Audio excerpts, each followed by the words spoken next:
بسم الله الرحمن الرحيم. ألف لام را، تلك آيات الكتاب المبين. إنا أنزلناه قرآنا عربيا لعلكم تعقلون. نحن نقص عليك أحسن القصص بما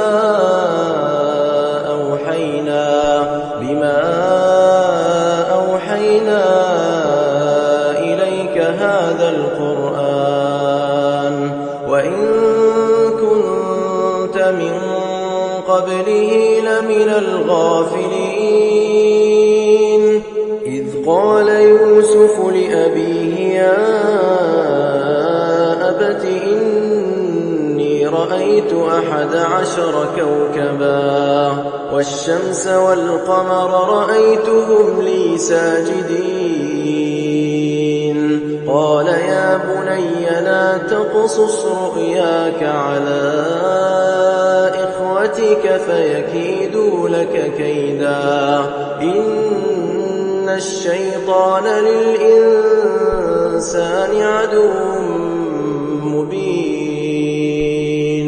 وكذلك يجتبيك ربك ويعلمك من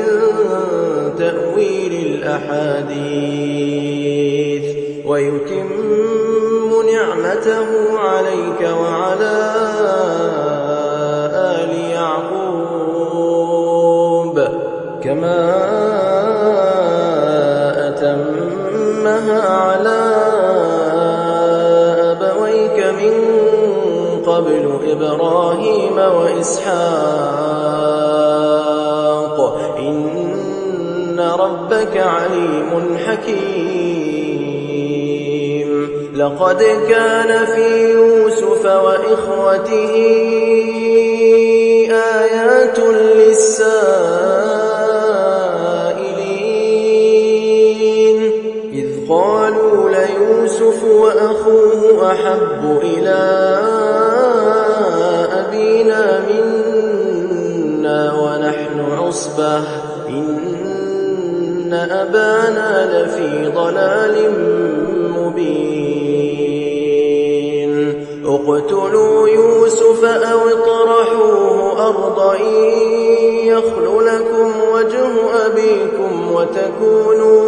وتكونوا من بعده قوما صالحين. قال قائل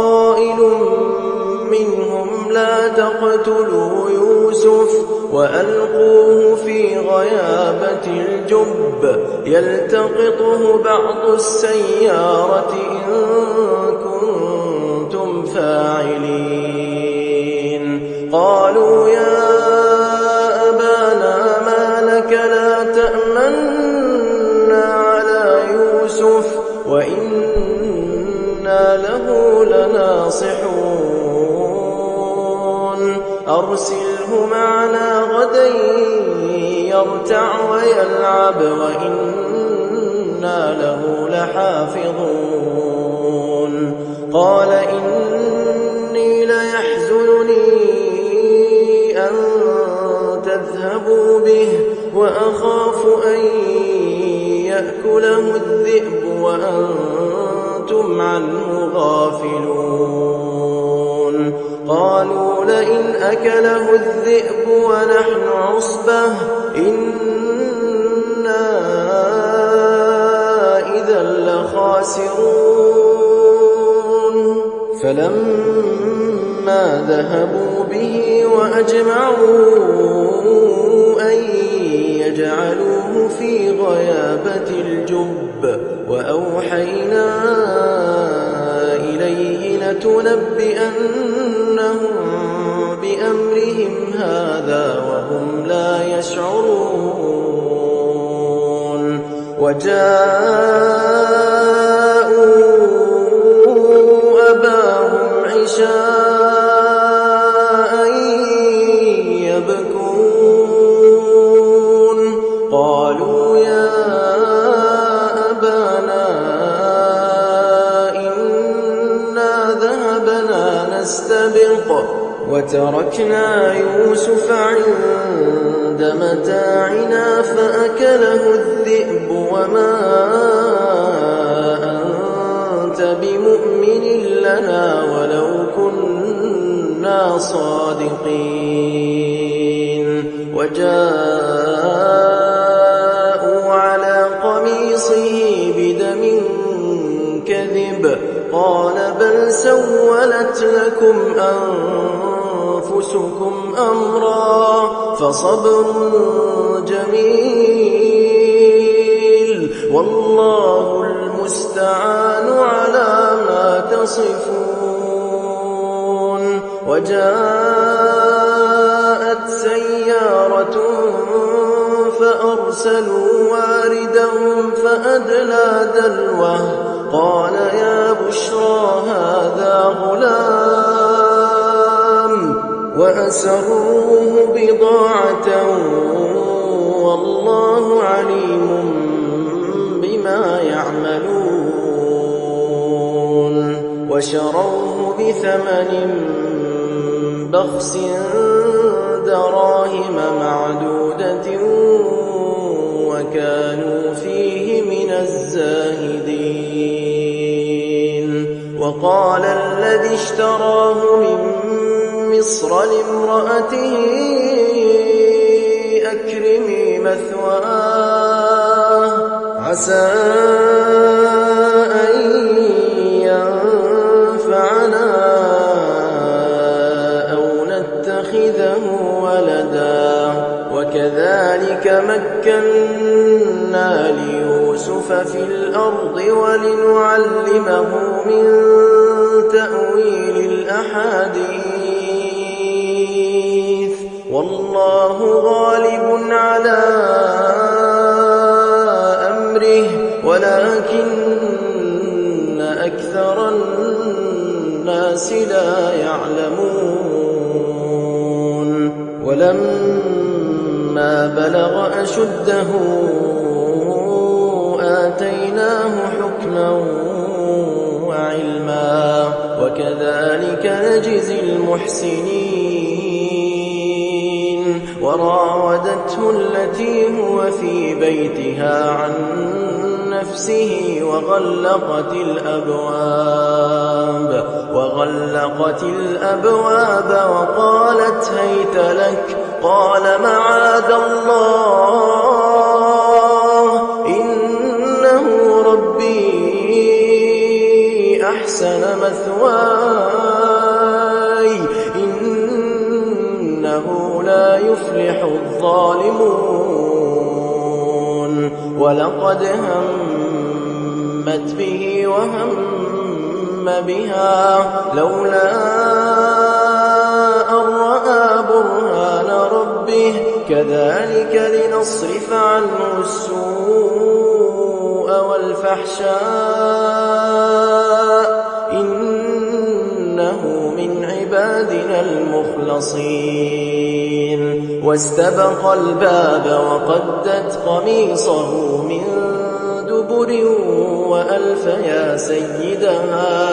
وألف يا سيدها لدى الباب قالت ما جزاء من أراد بأهلك سوءا إلا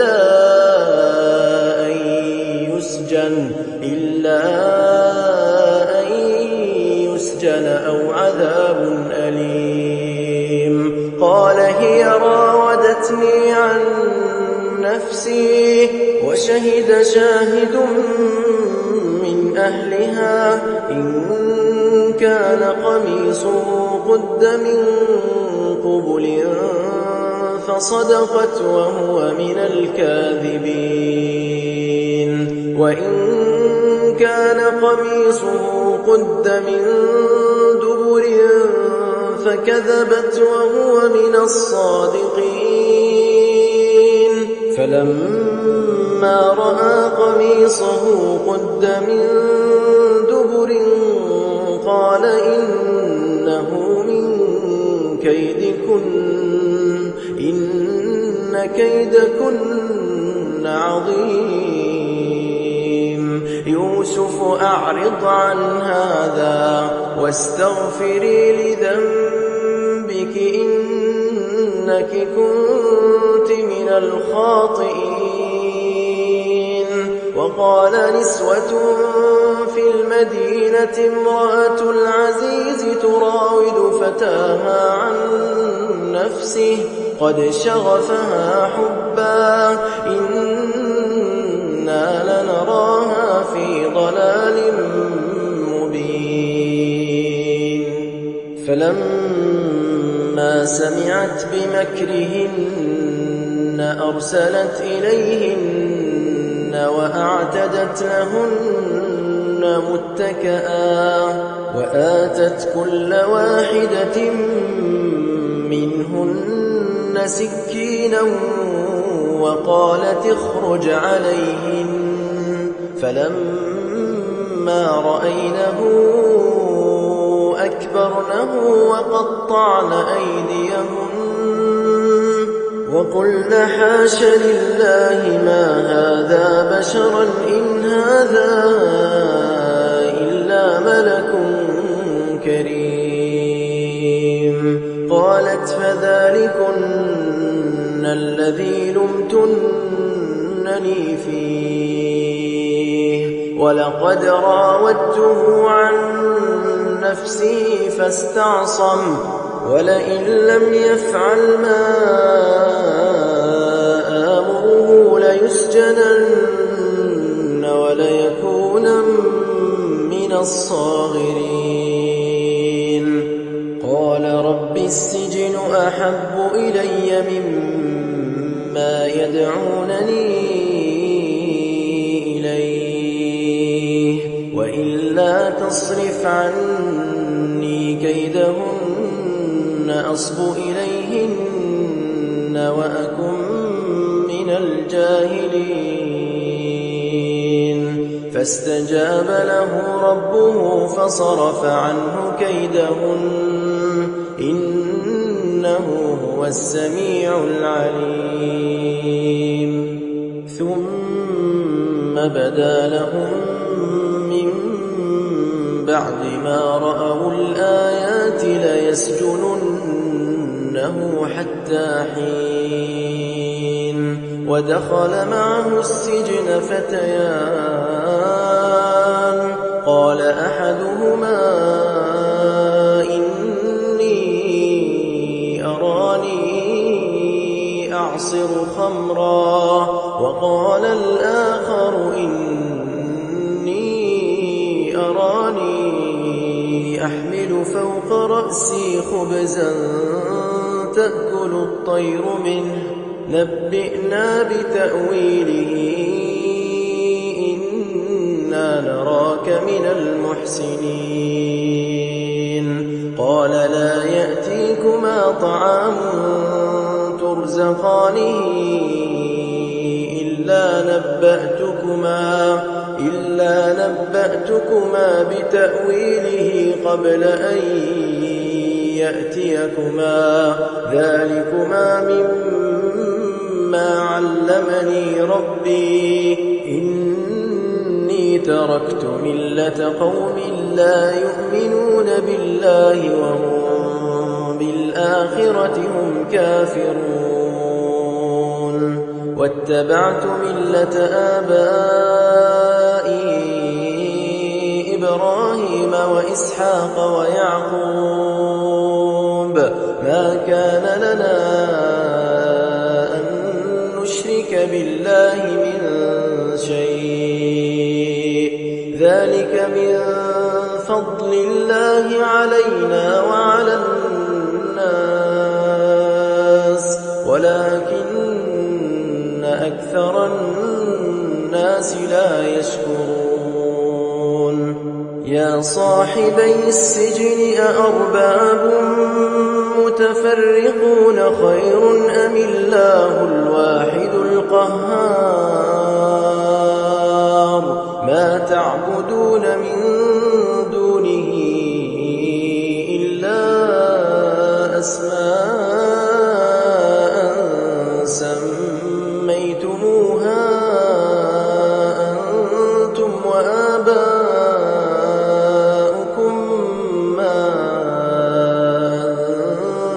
الله بها من سلطان إن الحكم إلا لله أمر أن لا تعبدوا إلا إياه ذلك الدين القيم ولكن أكثر الناس لا يعلمون يا صاحبي السجن أما أحدكما فيسقي ربه خمرا وأما الآخر فيصلب فتأكل الطير من رأسه قضي الأمر الذي فيه تستفتيان وقال للذي ظن أنه ناج منهما اذكرني عند ربك فأنساه الشيطان ذكر ربه فلبث في السجن بضع سنين وقال الملك إني أرى 7 بقرات سمان يأكلهن 7 عجاف و7 سنبلات خضر وأخر يابسات يا أيها الملأ أفتوني في رؤياي إن كنتم للرؤيا تعبرون قالوا أضغاث أحلام وما نحن بتأويل الأحلام بعالمين وقال الذي نجا منهما وادكر بعد أمة أنا أنبئكم بتأويله فأرسلون يوسف أيها الصديق أفتنا في 7 بقرات سمان يأكلهن 7 عجاف و7 سنبلات خضر وأخر يابسات لعلي أرجع إلى الناس لعلهم يعلمون قال تزرعون 7 سنين دأبا فما حصدتم فذروه في سنبله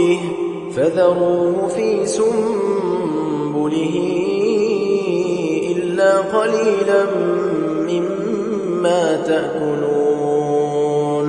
ثم يأتي من بعد ذلك 7 شداد يأكلن ما قدمتم لهن إلا قليلا مما تحصنون ثم يأتي من بعد ذلك عام فيه يغاث الناس وفيه يعصرون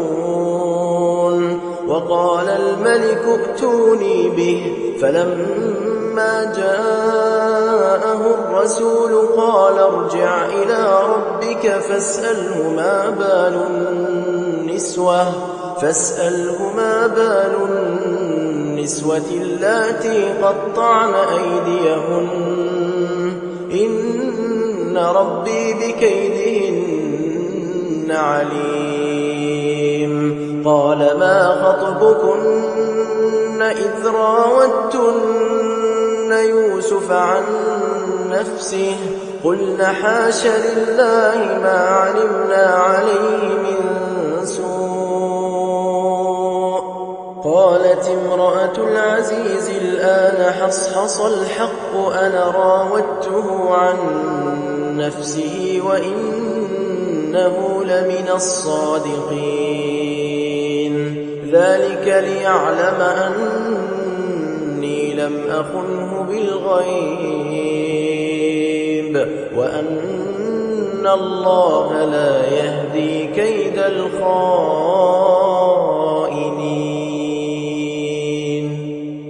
وما أبرئ نفسي إن النفس لأمارة بالسوء إلا ما رحم ربي إن ربي غفور رحيم. وقال الملك ائتوني به أستخلصه لنفسي فلما كلمه قال إنك اليوم لدينا مكين أمين. قال اجعلني على خزائن الأرض إني حفيظ عليم. وكذلك مكنا ليوسف في الأرض يتبوأ منها حيث يشاء نصيب برحمتنا من نشاء ولا نضيع أجر المحسنين. ولأجر الآخرة خير للذين آمنوا وكانوا يتقون. وجاء إخوة يوسف فدخلوا عليه فعرفهم وهم له منكرون. ولما جهزهم بجهازهم قال ائتوني بأخ لكم من أبيكم ألا ترون أني أوفي الكيل وأنا خير المنزلين. فإن لم تأتوني به فلا كيل لكم عندي ولا تقربون. قالوا سنراود عنه أباه وإنا لفاعلون. وقال لفتيانه اجعلوا بضاعتهم في رحالهم لعلهم يعرفونها إذا انقلبوا إلى أهلهم لعلهم يرجعون. فلما رجعوا إلى أبيهم قالوا يا أبانا منع منا الكيل فأرسل معنا أخانا نكتل وإنا له لحافظون. قال هل آمنكم عليه إلا كما أمنتكم على أخيه من قبل فالله خير حافظا وهو أرحم الراحمين. ولما فتحوا متاعهم وجدوا بضاعتهم ردت إليهم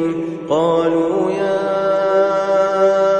أبانا ما نبغي هذه بضاعتنا ردت إلينا ونمير أهلنا ونحفظ أخانا ونزداد كيل بعير ذلك كيل يسير. قال لن أرسله معكم حتى تؤتون موثقا من الله لتأتونني به إلا أن يحاط بكم. فلما آتوه موثقهم قال الله على ما نقول وكيل. وقال يا بني لا تدخلوا من باب واحد وادخلوا من أبواب متفرقة وما أغني عنكم من الله الله من شيء إن الحكم إلا لله عليه توكلت وعليه فليتوكل المتوكلون ولما دخلوا من حيث أمرهم أبوهم ما كان يغني عنهم من الله من شيء إلا حاجة في نفس يعقوب قضاها وإنه لذو علم لما علمناه ولكن أكثر الناس لا يعلمون ولما دخلوا على يوسف آوى إليه أخاه قال إني أنا أخوك فلا تبتئس بما كانوا يعملون فلما جهزهم بجهازهم جعل السقاية في رحل أخيه ثم أذن مؤذن أيتها العير إنكم لسارقون قالوا وأقبلوا عليهم ماذا تفقدون قالوا نفقد صواع الملك ولمن جاء به حمل بعير وأنا به زعيم قالوا تالله لقد علمتم ما جئنا لنفسد في الأرض وما كنا سارقين قالوا فما جزاؤه إن كنتم كاذبين قالوا جزاؤه من وجد في رحله فهو جزاؤه كذلك نجزي الظالمين فبدأ بأوعيتهم قبل وعاء أخيه ثم استخرجها من وعاء أخيه كذلك كدنا ليوسف ما كان ليأخذ أخاه في دين الملك إلا أن يشاء الله نرفع درجات من نشاء وفوق كل ذي علم عليم قالوا إن يسرق فقد سرق أخ له من قبل فأسرها يوسف في نفسه ولم يبدها لهم قال أنتم شر مكانا والله أعلم بما تصفون قالوا يا أيها العزيز إن له أبا شيخا كبيرا فخذ أحدنا مكانه إنا نراك من المحسنين قال معاذ الله أن نأخذ إلا من وجدنا متاعنا عنده إنا إذا لظالمون فلما استيئسوا منه خلصوا نجيا قال كبيرهم ألم تعلموا أن أباكم قد أخذ عليكم موثقا من الله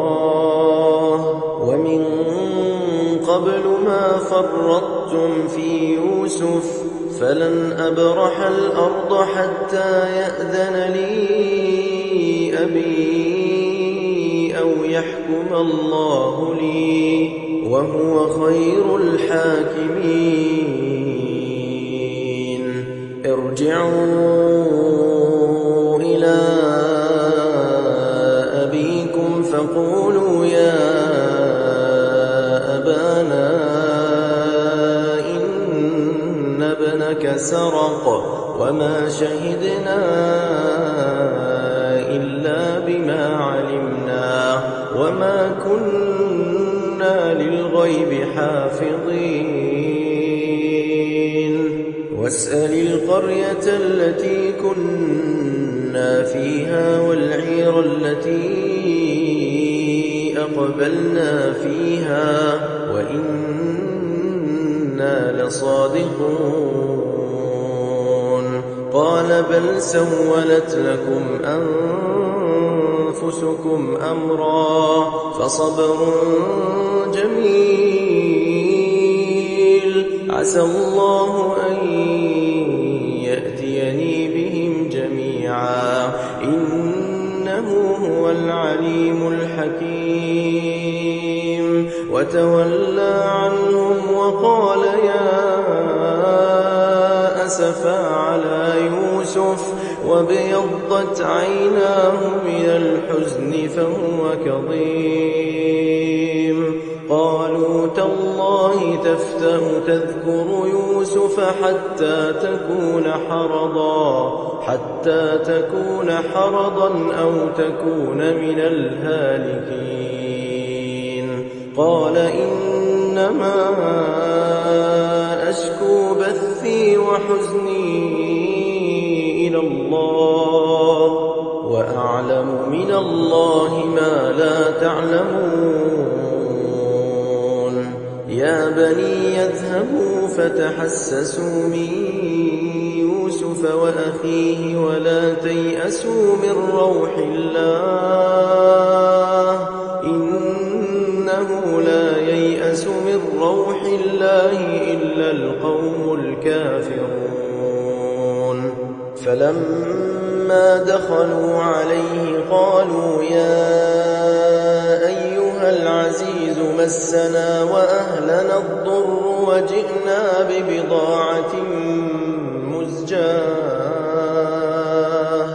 فأوف لنا الكيل وتصدق علينا إن الله يجزي المتصدقين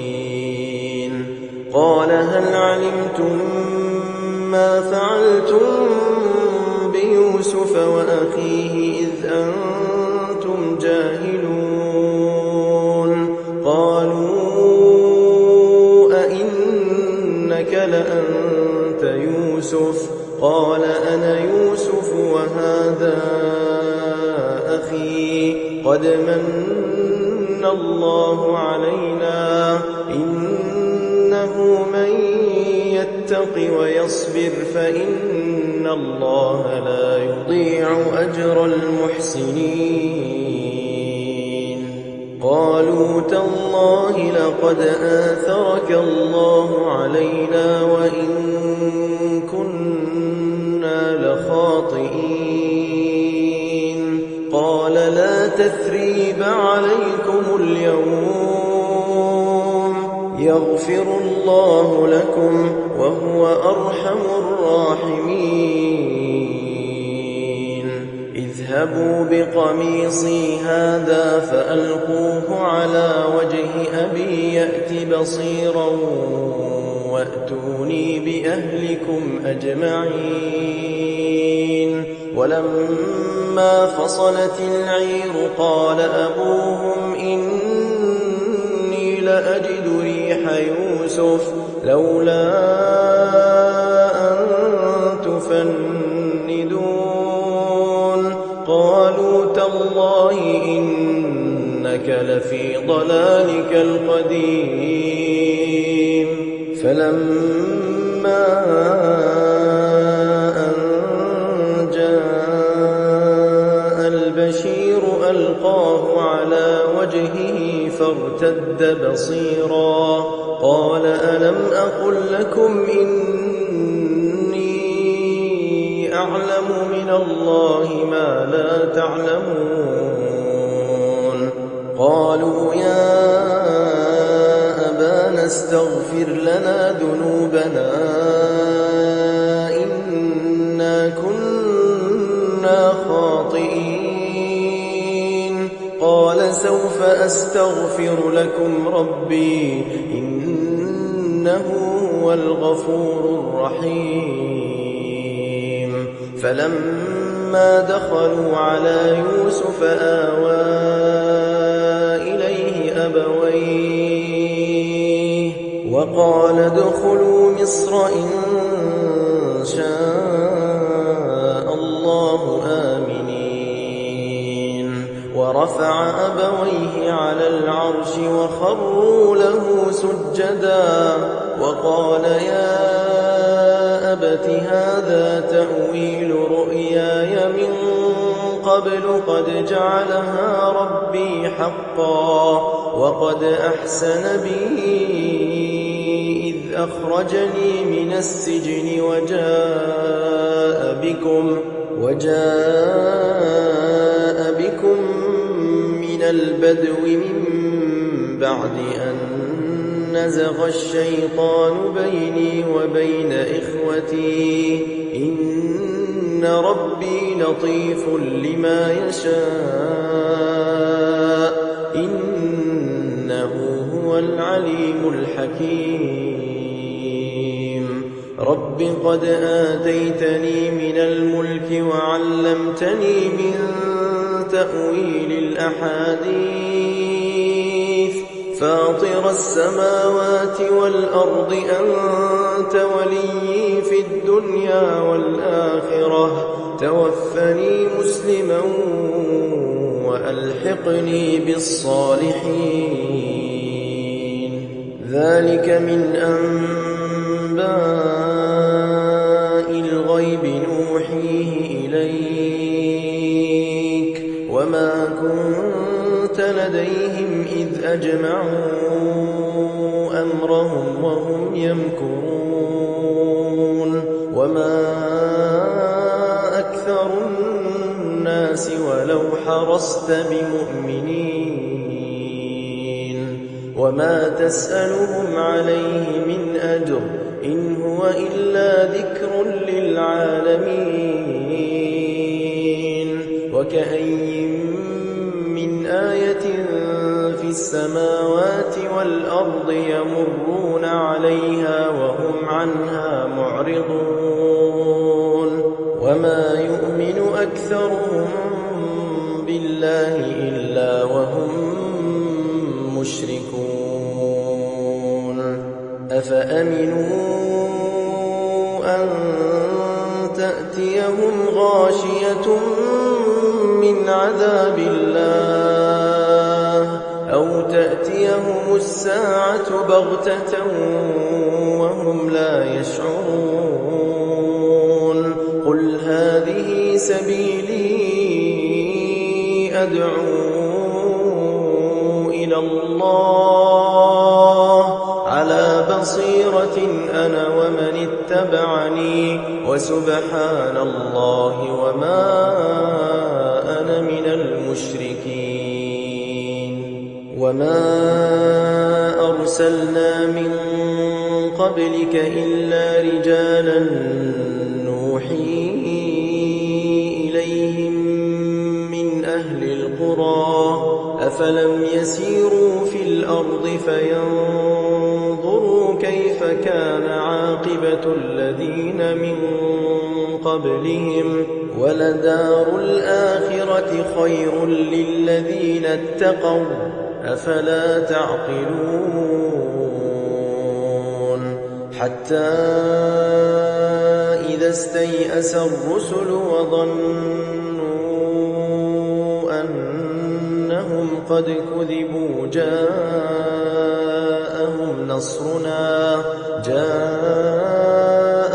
نصرنا فنجي من